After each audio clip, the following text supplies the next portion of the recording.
అదేదో ఊరి నుండి మహాశిల్పి వచ్చాడు. మరేదో ఊరి నుండి పెద్ద బండ తెచ్చాడు.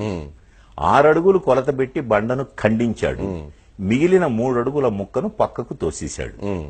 6 అడుగుల బండేమో విగ్రహమై వెలిసింది. 3 అడుగుల ముక్క బండ చాకిరేవు చేరింది.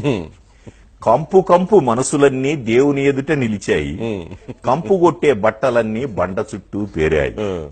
గొంతెమ్మ కోర్కెల గొంతులన్నీ తీర్థంతో తడిశాయి. మురికి మరకల బట్టలన్నీ నీటిలో ములిగాయి. అర్థం గాని స్తోత్రాలతో పూజారి భక్తి శ్రద్ధలు, చాకలి నోటి వెంట ఇస్సు ఇస్సు శబ్దాలు. శఠగోపం పవిత్రంగా ప్రతి తలను తాకుతోంది. పవిత్రతకై ప్రతి బట్ట బండను బాదుతోంది. కడకు గుడి నుండి మనసులన్నీ కంపుతోనే వెళ్లాయి. రేవు నుండి బట్టలన్నీ ఇంపుగా వెళ్లాయి. గుడిలోని దేవుడా, రేవులోని బండ, ఎవరు దేవుడు ఎవరు బండ?